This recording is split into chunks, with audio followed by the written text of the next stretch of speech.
Good morning and welcome to another episode of LCTV News. I'm Dani Vittori, and in this week's edition, you will hear all about the MBTA and education, as well as events happening around the city. On the Lynn Lowdown, we had Kyle McWilliam Lopez of the Red Cross and Kathleen Walsh of the YMCA and Red Cross to talk about the mission and initiatives of the Red Cross. Here's the news for Friday, September 23rd, 2022.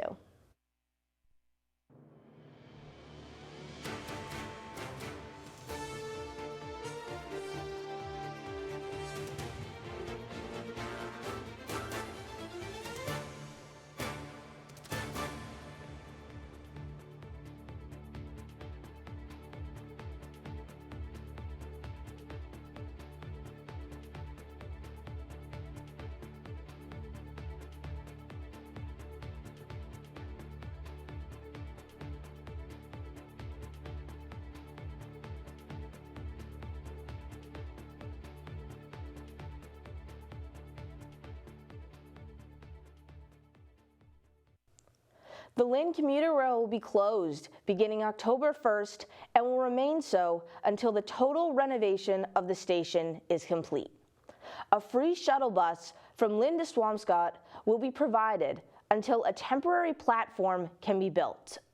Those who choose this option will still be able to purchase Zone 2 tickets, even though Swampscott is in Zone 3. Bus routes 441, 442, and 455 also provide service to Wonderland, where the Blue Line can be boarded. The MBTA will also be hosting a virtual meeting to discuss the station closure and the work that will be completed. Details on this public meeting will be posted on mbta.com/events soon. According to a joint statement from Mayor Nicholson, Senator Creighton, and Representatives Cahill and Capano, we have been informed that the MBTA has made the decision to close the Lynn commuter rail station on October 1st.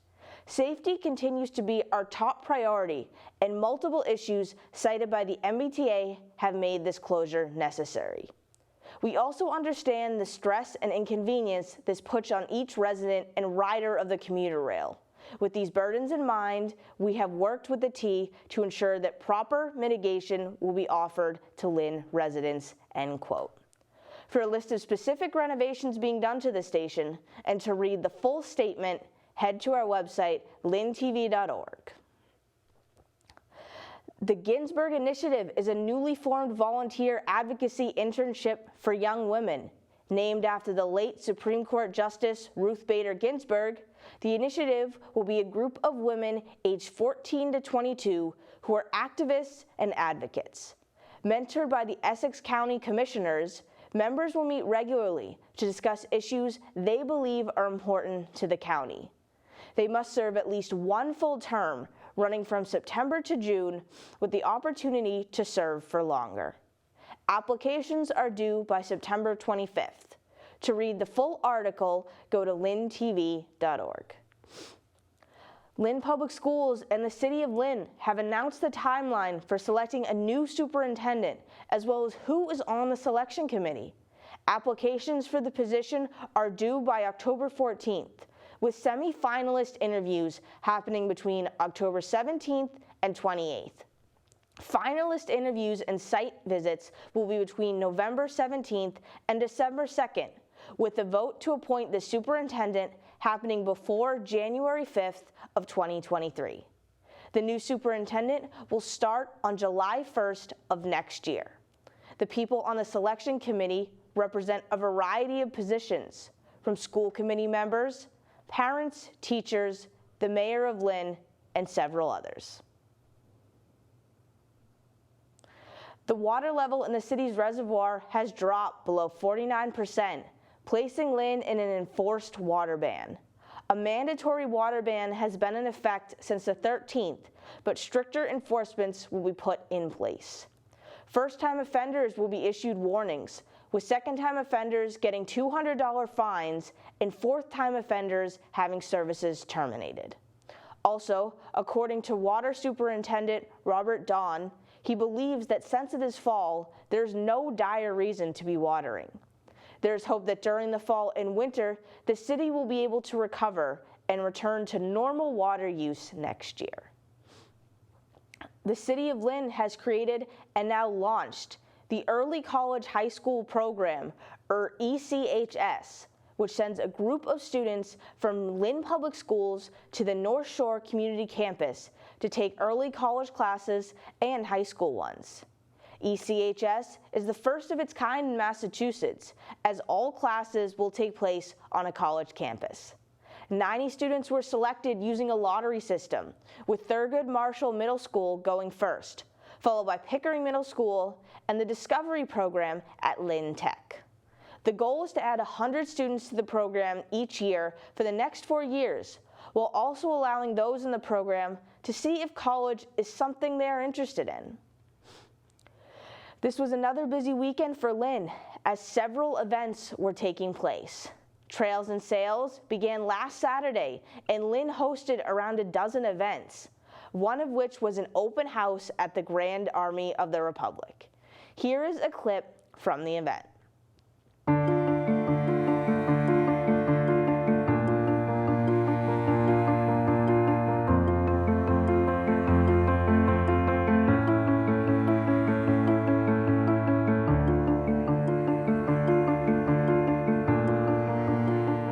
Hi, this is Wendy Joseph. I'm the curator of the Grand Army of the Republic, and we are here at the Trails and Sales open house of the GAR. We have new exhibits in this exhibit room. We have a person that just came in to the building in this August, just last month. This is Lieutenant Aaron Walcott, and we have a great story that his descendant had to purchase back this family oil painting, as well as some memorabilia from his time in the Civil War, back from an auction house, and then he donated it to this GAR. The exhibit that we opened up in April is now mounted in the exhibit room, and that is the Battlefield to Ballot box, where we highlight the 7 gentlemen from this post-5 GAR that were elected as mayors of Lynn. This museum is owned by the city. It is your museum. Come on and check it out.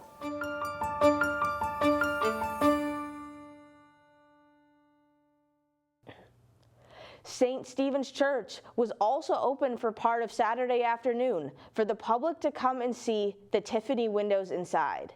First designed and created in 1881, they are a sight to behold. Take a look.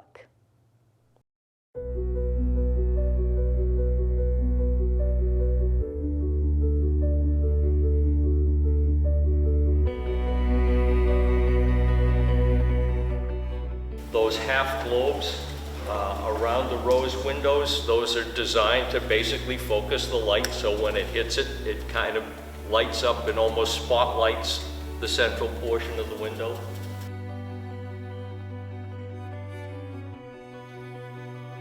Tiffany kind of breaks away from Lafarge.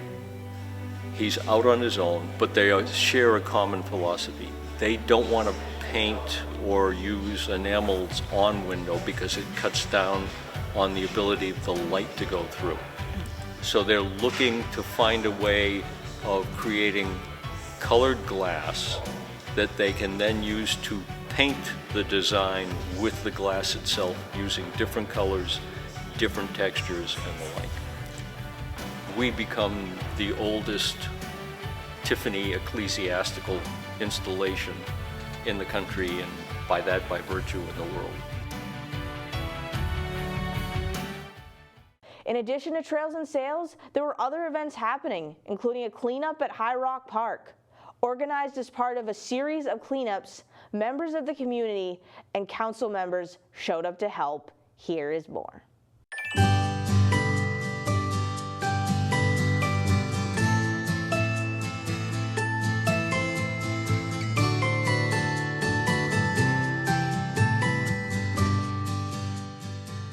Hey, I'm Diana Chakutis, Ward 5 Councilor. We're up here at High Rock Tower today doing a park cleanup.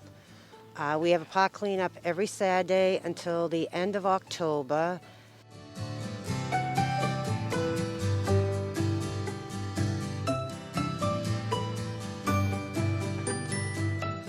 It's organized by myself, Counselor at Large Brian Field, and Lisa Nerrick from the DPW.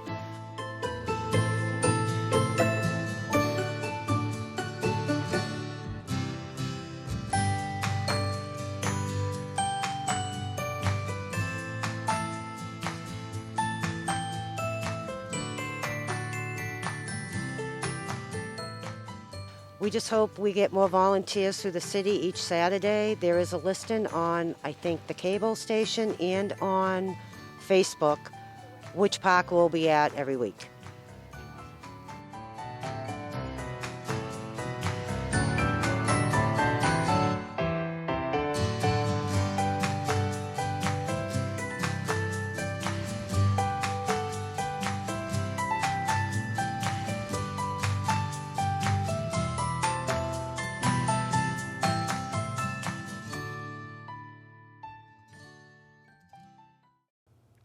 The Hip Hop Exhibit Opening and Keep Moving Forward Festival took place on Sunday at the Lynn Museum.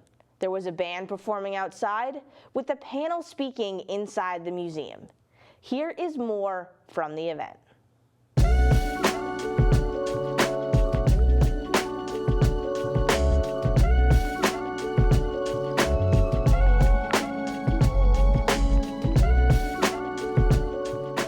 Hip hop and music, it actually just really saved my life, and it brings many more people together. I just thought that unification right there and bringing a positive message to Lynn and just trying to help people and help kids. Music kept me sane in a world where you were watching all kinds of hypocrisy and no way to address it, even when you addressed it head on. And in listening to hip hop, you're listening to music that explicitly talks about justice. As a child, I didn't know how big hip hop was.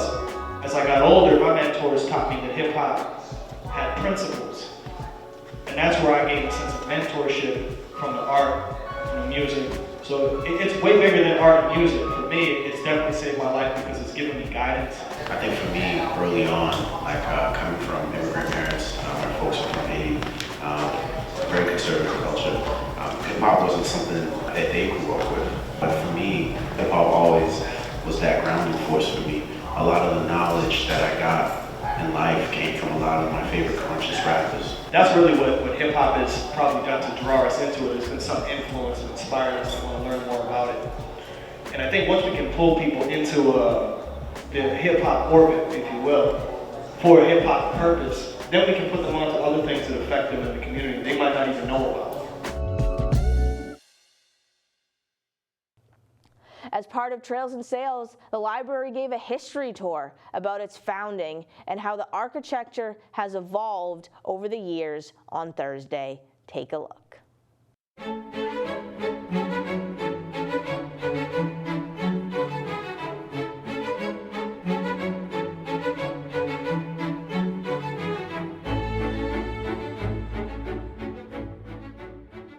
Now, when Elizabeth passed away, she had quite a bit more money to leave to the city. She actually willed $100,000 to the city of Lynn to build a library building, because before this, it was housed inside the old Lynn City Hall.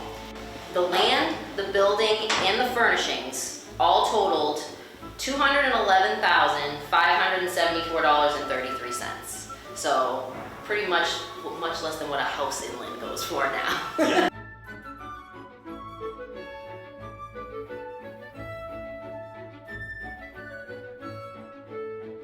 The Saugus pot was a gift to us from Johnny Hudson, a direct descendant of Thomas Hudson, who owned the Saugus Ironworks property. The Mahogany Clock is a tall case chime clock made by Walter DeFree in 1890. It was donated to the library in 1900, so when the library opened.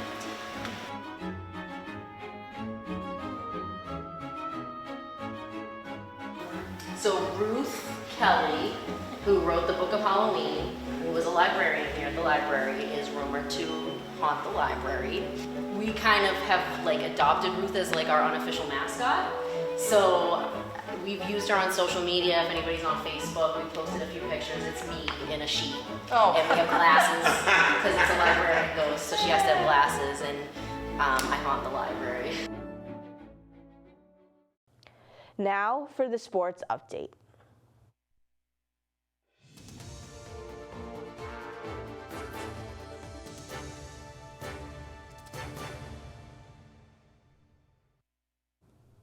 The Lynn Classical football team lost 35-8 to the Peabody Tanners. The boys soccer team won 1-0 against Swampscott Big Blue. The Lynn English football team lost 27-6 against the Swampscott Big Blue. The boys soccer team lost 2-0 against the Revere Patriots, with the girls soccer team also falling to the Pats 5-0. Lynn Tech boys soccer tied Saugus 2-2 in the final minutes of their game, with the girls team losing 1-0 against Lawrence. St. Mary's golf team defeated Bishop Fenwith 169 points to 149, with the girls soccer team posting a 4-4 tie with Fenwick. The Red Sox won a weekend series against the Kansas City Royals, taking 2 of 3 games. They won the first game 2-1 and lost the second 9-0 before coming back strong with a 13-3 victory on Sunday afternoon. They won the first of 2 games before losing the second against the Cincinnati Reds. They began a 4-game series against the New York Yankees last night, losing the first game 5-4 in 10 innings. The New England Patriots won their second game of the season against the Pittsburgh Steelers to even out their record at 1-1. Mac Jones had an impressive day, going 21 for 35 for 235 yards, a touchdown, and an interception. With less than a minute left in the first half, Nelson Aguilar made a spectacular catch for a 44-yard touchdown reception to make the score 17-6. The Steelers scored again for a final score of 17-14. Next week, the Pats play the Baltimore Ravens for their first home game of the season. And that is the sports update. This week on the Lynn Lowdown, we had Kyle McWilliam Lopez from the American Red Cross and Kathleen Walsh of the YMCA and Red Cross to discuss the role of the Red Cross in Lynn and beyond. Here is the Lowdown.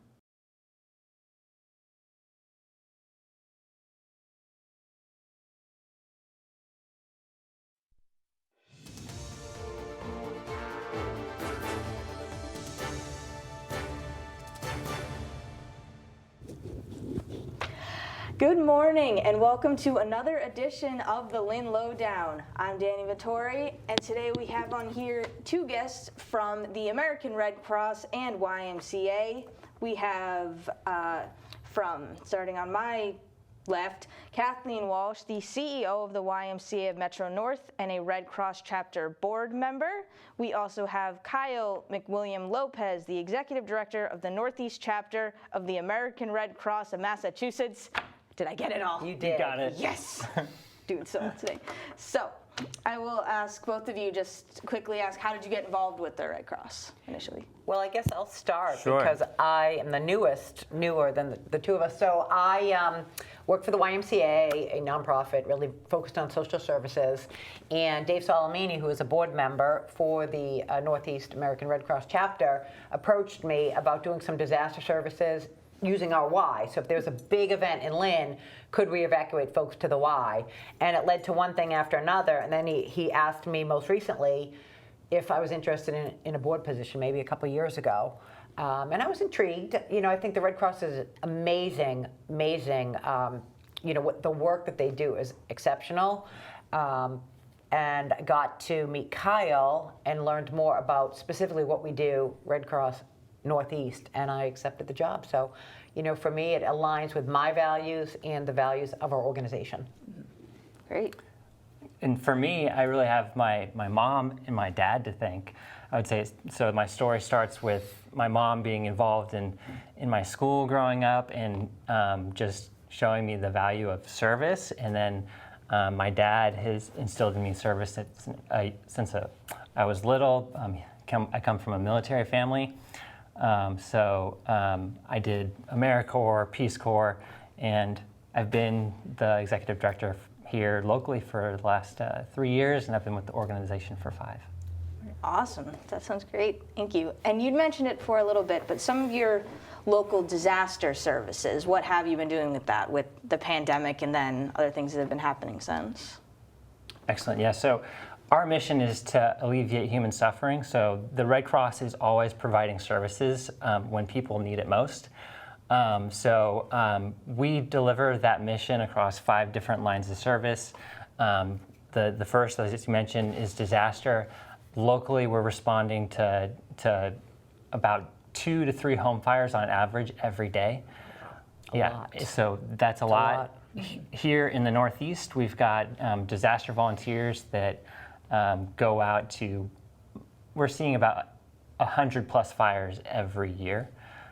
So the need for volunteers is huge, and I have the privilege of really working with incredible volunteers that have the compassion and the desire to help and make a difference in their community.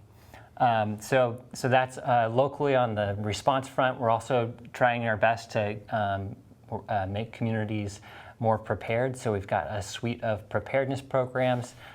We've got youth programs that are aimed for children ages 4 to 7. That's called a Prepare with Pedro.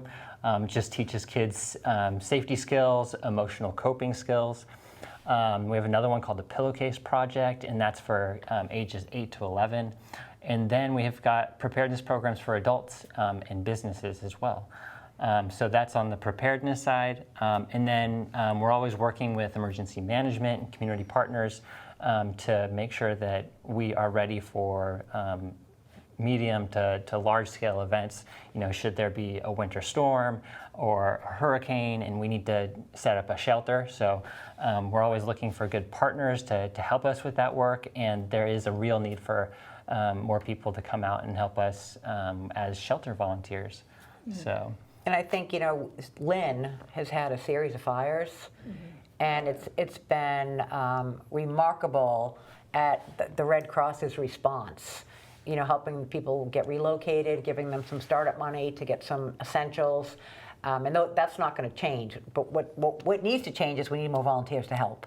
Absolutely. I mean, that's a fact. That's first and foremost. Yeah. So then if people want to volunteer, how would they go about doing it?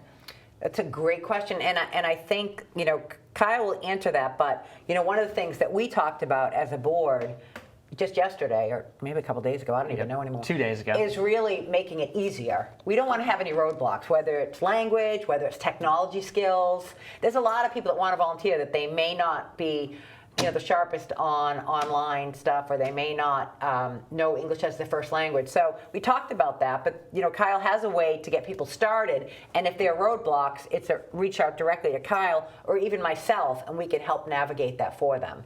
So I don't know if you'll be able to put the information on the screen at some point, the website.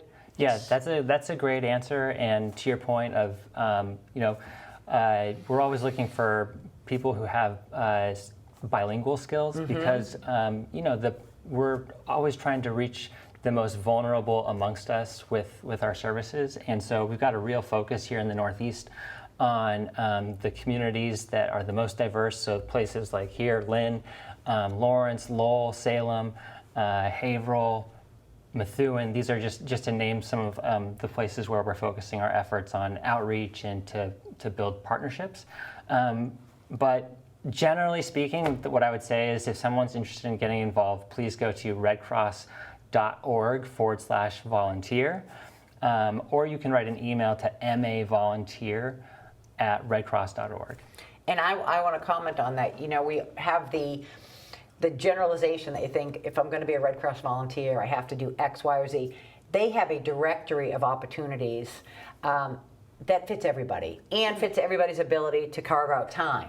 So I think it's important not to just think, if I'm a Red Cross volunteer, I have to go fight a fire, or I have to go, to deal with a tornado or hurricane. There are things that you could do right from your home that will assist the Red Cross. Thank you, and that's a great segue into maybe talking about another line of service, because, and I'll switch over to blood drives. So blood services. We have a huge need for what we call blood donor ambassadors. That's a volunteer position. Someone can come out and help at our local community blood drives. And they're the people that really ensure that our blood donors have a smooth and welcoming experience when they come out to donate their life-saving blood. But just to say a few things about the need for blood, the Red Cross collects about 40% of the nation's blood supply.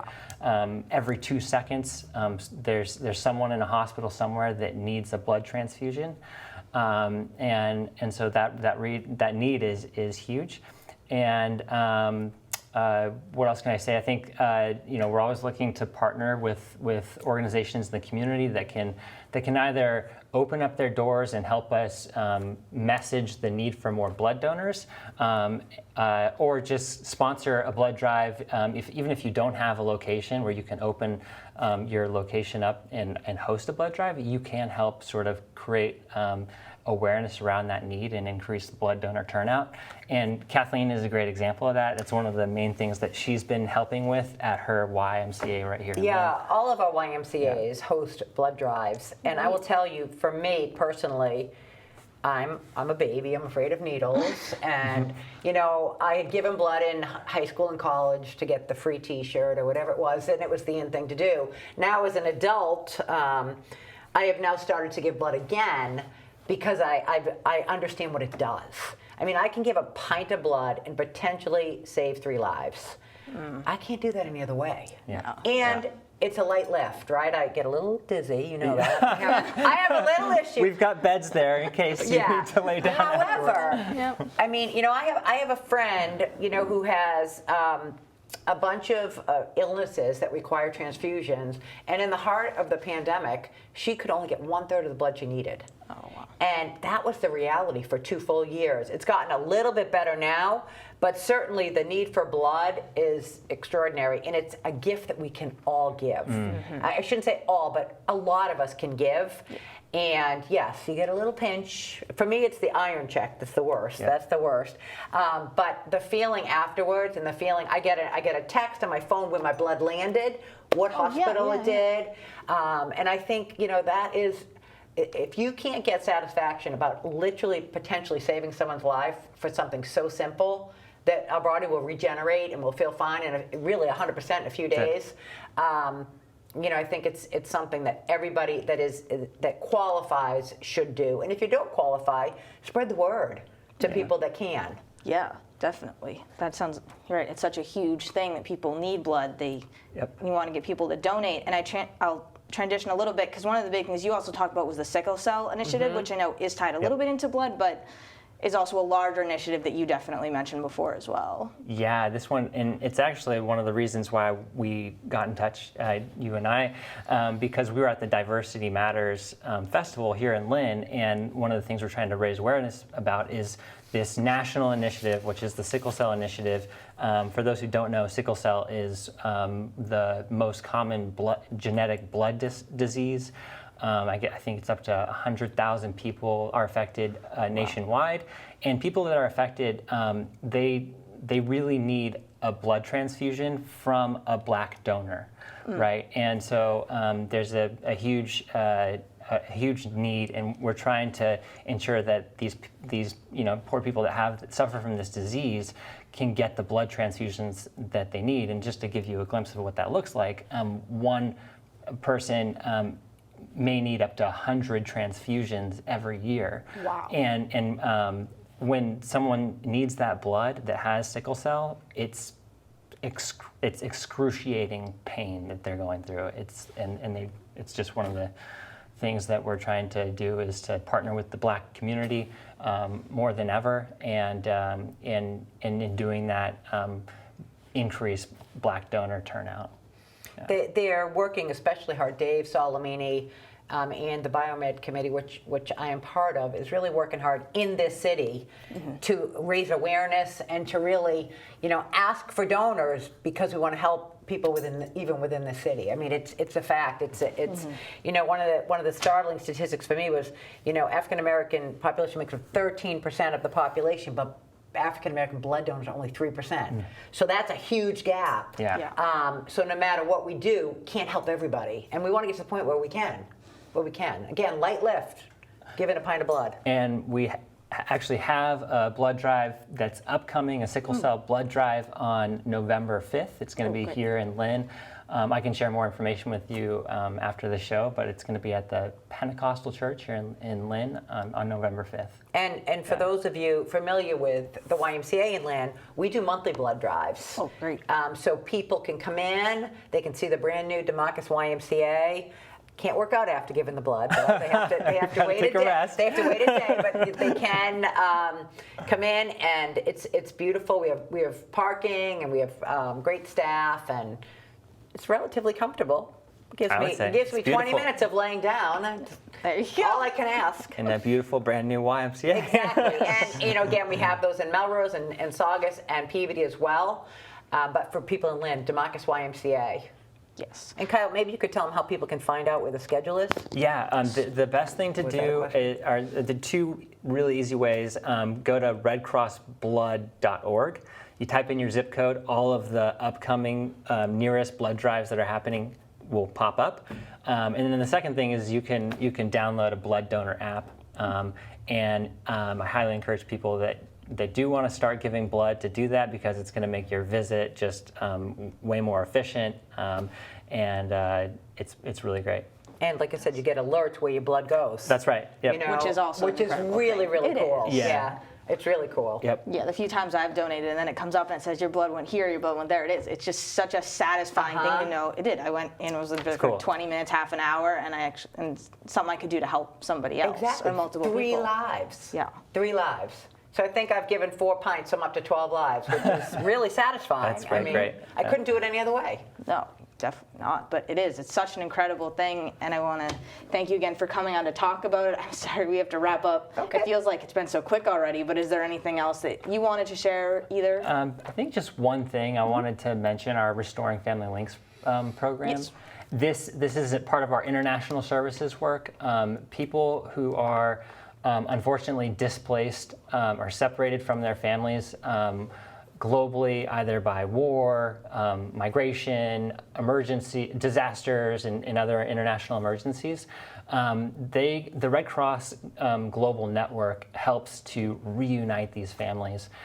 So if there are immigrant groups here in Lynn, across the state of Massachusetts, they can go to our website. There's a number there they can call, submit a form, and we go to work trying to reunite you with your loved ones. And so we're just trying to raise some awareness around that. That's fantastic. That sounds like an incredible program. Yeah. For sure. And finally, I'm going to just simply say it. If you are looking for a charity of choice, the Red Cross is a great choice, because the money goes right back into helping people, and that's critically important right now. We can't do our work without funding. Mm-hmm. Yes, of course. And I'd like to thank both of you again for coming on, of course, to let people in the community know. So once again, I'm Dani Vittori. This has been the Lynn Lowdown. Please join us again next week with more guests.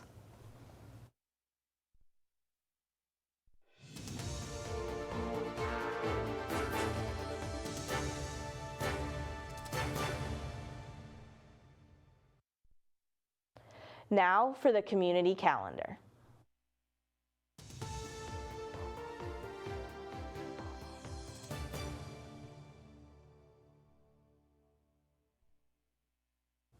There will be a Pine Grove Cemetery tour on Sunday, September 25th at 11 a.m. The tour itself will cover military luminaries as well as the myths and truths of the cemetery wall. The first annual Recovery Month event will be held at City Hall from 3 to 5 p.m. on Tuesday, September 27th. Hosted by the City of Lynn's Health Division to reduce the stigma and raise awareness of the risks associated with substance misuse. There will be resources, refreshments, and a remembrance board for those who have been lost. There will be a For Fun Golf fundraiser at Kelly Green's Golf Course in Nahant, taking place on Friday, September 30th, from 11 a.m. to 4 p.m. Registration begins at 11 p.m., and there will be a shotgun start to begin play at noon. It is a $100 registration fee, which includes a 9-hole golf round and dinner afterwards. Proceeds from the event will go towards helping youth and families achieve stability through a variety of services. Later that night at 6:30 p.m. at High Rock Tower, there will be an international Observe the Moon night. Telescopes will be set up on the lawn for children and adults alike to look up at the night sky. If the forecast calls for a cloudy night, it will be rescheduled. For more information and to learn more about the community events listed above and all events, head to our website, lyntv.org. That brings us to the end of this week's news. Follow us on social media at Lynn Community Television to stay up to date on all the latest news and events. Also, go to our website, lyntv.org, or our YouTube page, Lynn Community Television, to see our videos, press releases, and content.